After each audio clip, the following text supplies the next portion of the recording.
Bismillahirrahmanirrahim. Assalamualaikum warahmatullahi wabarakatuh. Alhamdulillah, wassalatu wassalamu ala sayyidina Rasulillah wa ala alihi wa sahbihi wa mawalah. Ashhadu an la ilaha illallah wahdahu la syarikalah wa ashhadu anna Muhammadan abduhu wa rasuluh la nabiyya ba'dah. Syukur alhamdulillah, marilah sama-sama kita panjatkan kehadirat Allah Subhanahu wa taala, yang mana Allah Subhanahu wa taala senantiasa melimpahkan rahmat dan nikmatnya kepada kita, dan nikmat itu tidak akan pernah mampu kita untuk menghitungnya. Oleh karena itu, semakin banyak nikmat yang diberikan Allah kepada kita, maka hendaknya semakin banyak pula lah ibadah kita kepada Allah Subhanahu wa taala. Salawat dan salam kepada junjungan alam, yakni Nabi besar Muhammad sallallahu alaihi wasallam, sebagai panutan kita, contoh suri tauladan dalam kehidupan kita, yang apabila kita selalu berpegang teguh dengan dua yang ditinggalkannya, yaitu Al-Quran dan sunnah-sunnahnya, maka insya Allah kita tidak akan pernah sesat untuk selama-lamanya.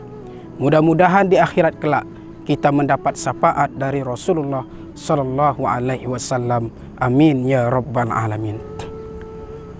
Pemirsa yang dirahmati Allah Subhanahu wa taala, pada kesempatan kali ini saya ingin menyampaikan kita harus bersyukur kepada Allah Subhanahu wa taala karena kita disampaikan umur kita oleh Allah Subhanahu wa taala sehingga bertemu dengan bulan suci Ramadan. Banyak saudara-saudara kita yang dulu mungkin sholat bersama kita, yang dulu mungkin bisa bercanda dengan kita, yang dulu bisa baca Al-Quran dengan kita, tarawih dengan kita, beramal ibadah bersama-sama, tapi pada tahun ini mungkin tidak lagi bersama kita. Kenapa? Karena dipanggil oleh Allah Subhanahu wa taala.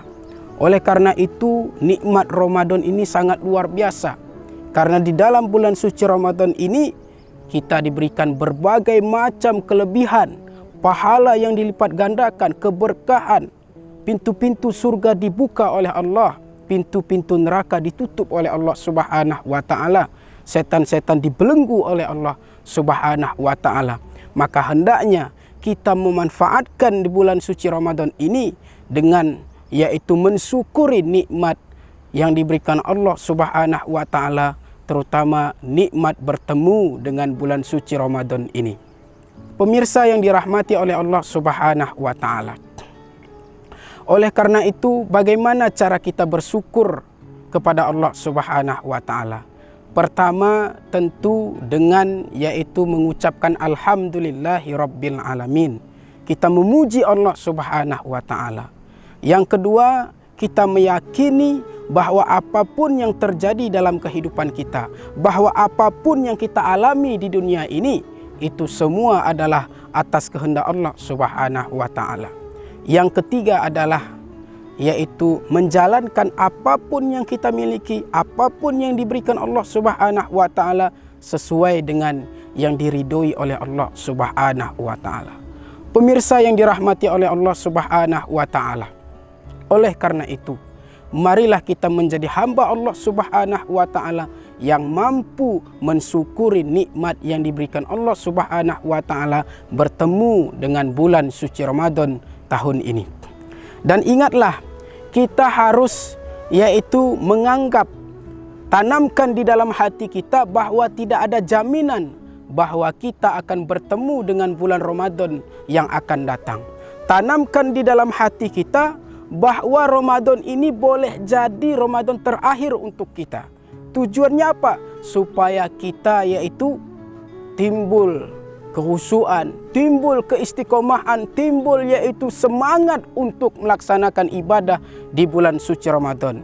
Sehingga kita berpuasa di bulan suci Ramadan, membaca Al-Quran, berzikir kepada Allah, sholat tarawih, dan melakukan amalan-amalan yang lainnya, yaitu memberikan sedekah, memberikan apa yang bisa kita berikan kepada orang yang membutuhkan bantuan sesuai dengan kemampuan kita.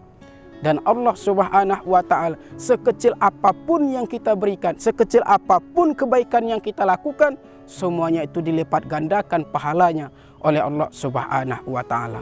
Pemirsa TV Agara yang dirahmati Allah Subhanahu wa ta'ala, sangat bersyukur kita, banyak orang-orang yang tidak bisa bertemu dengan bulan suci Ramadan. Bahkan di detik-detik terakhir, bahkan 1 hari menjelang Ramadan, ada orang yang dipanggil oleh Allah Subhanahu wa ta'ala. Maka bersyukur sekali kita bertemu dengan bulan suci Ramadan yang berbagai macam kebaikan kita lakukan dilipat gandakan pahalanya oleh Allah Subhanahu wa ta'ala. Dan mudah-mudahan tentunya sesuai yang difirmankan oleh Allah Subhanahu wa ta'ala, a'udzubillahi minasyaitonir rajim, ya ayyuhallazina amanu kutiba alaikumusiyam kama kutiba alal ladzina min qablikum la'allakum tattaqun. Wahai orang-orang yang beriman, diwajibkan atas kamu berpuasa sebagaimana yang telah diwajibkan kepada orang-orang sebelum kamu agar kamu menjadi orang yang bertakwa. Jadi oleh karena itu, jikalau kita bersungguh-sungguh melaksanakan ibadah di bulan suci Ramadan ini, pasti kita akan menjadi orang yang bertakwa kepada Allah Subhanahu wa ta'ala. Oleh karena itu, jangan menganggap Ramadan ini hanya sebagai yaitu bulan musim ibadah, bulan musim baca Al-Quran, bulan musim menutup aurat.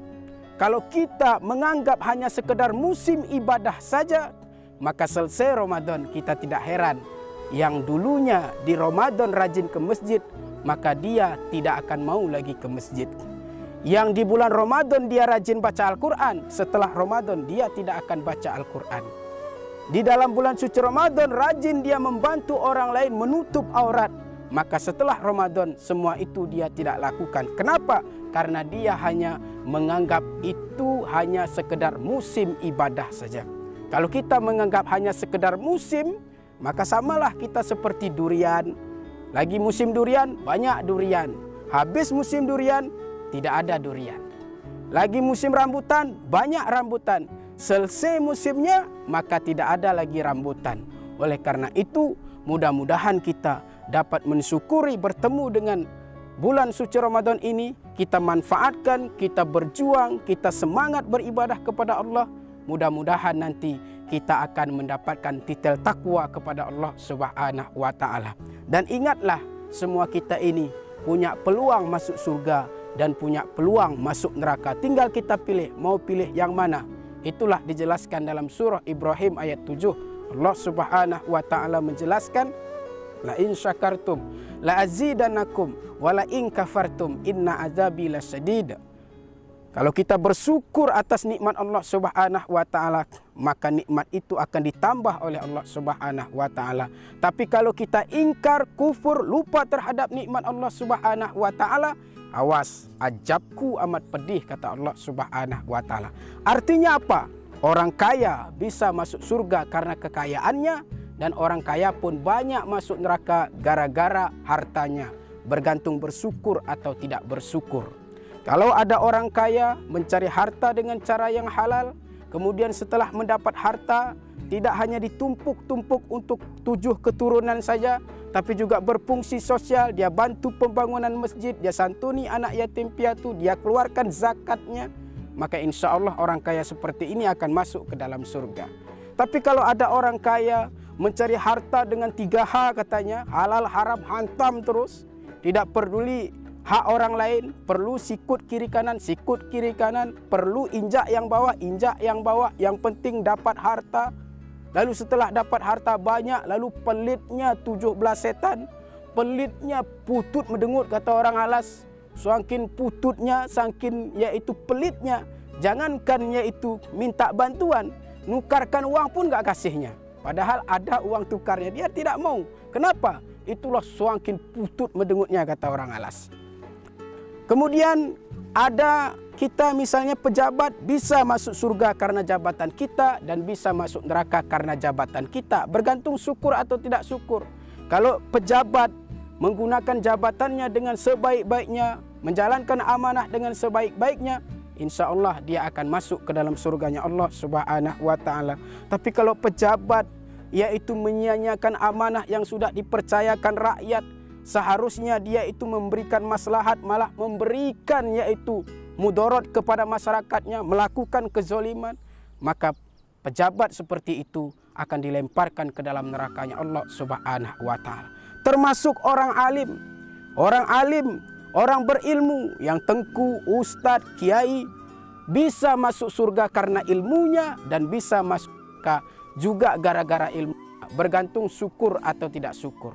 Kalau ada orang alim membimbing umat, ya katakan yang halal itu halal, yang haram itu haram, yang hak itu hak, yang batil itu batil, apapun resikonya, maka dengan dia membimbing umat di jalan Allah Subhanahu wa Ta'ala, insya Allah dia masuk ke dalam surganya Allah Subhanahu wa Ta'ala. Tapi kalau ada ulama, ada tengku, ada ustadz, yang halal dibilang haram, yang haram malah menjadi remeng-remeng. Ketika ada yang tanya, Pak Ustadz ini hukumnya apa? Haram. Kemudian kalau dibawakan uang 50 juta bagaimana? Makruh dibilangnya. Kalau dikasih uang 1 koper bagaimana? Halal dibilangnya.